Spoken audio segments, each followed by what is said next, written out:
I'm going to be showing you guys how to do a upper and lower intake manifold replacement on a Foxbody fuel injected Mustang.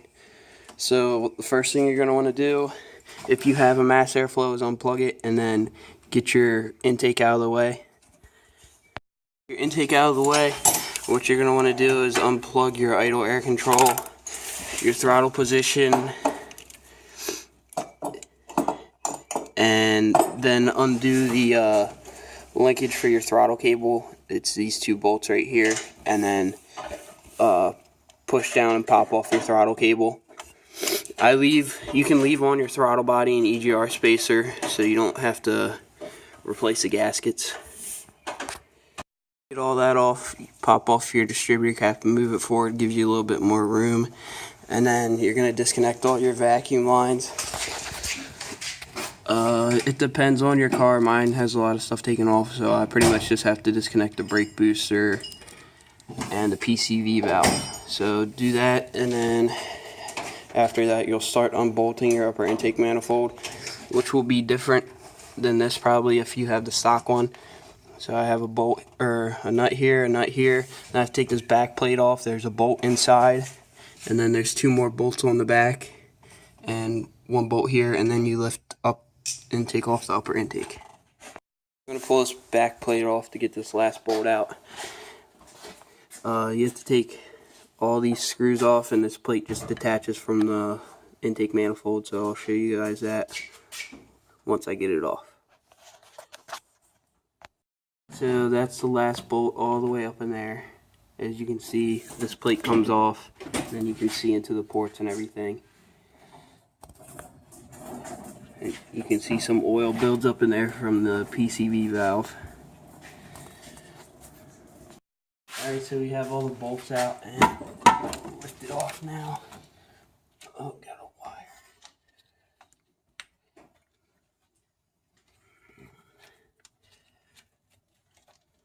It's got wrapped around.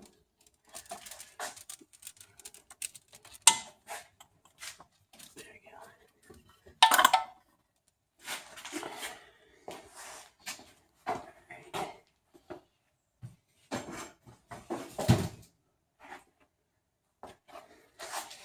So next, what you're going to want to do, since we're doing the upper and lower intake, is just start unplugging all your fuel injectors and all the sensors, and then take your main engine harness and pull it back and get it out of the way. Now that you got all your connections off and have them slid back out of the way, just take an air hose and try and blow all the dirt off your lower intake before you go taking anything else off, and get all the dirt cleaned out. And a little tip for getting these connectors off, these Ford connectors, since they have two clips on the side like this, just get yourself like a 90-degree pick and get one side up and out of the way first, and then unclip the other side.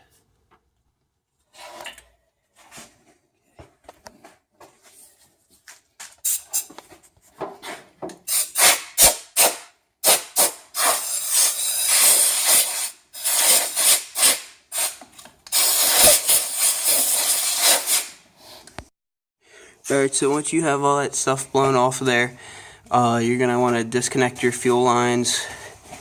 You can either get a fuel line disconnect tool and disconnect them here and here, or you can undo your fuel rails and pull them up off the injectors and pull them up out of the way. But I'm going to undo the fuel lines because I need to swap the fuel lines over to my new intake manifold. And also you're going to want to pull out your distributor. What you want to do is set it on top dead center on cylinder 1, and that way you can just drop it back in. But if not, I'll show you how to set the timing.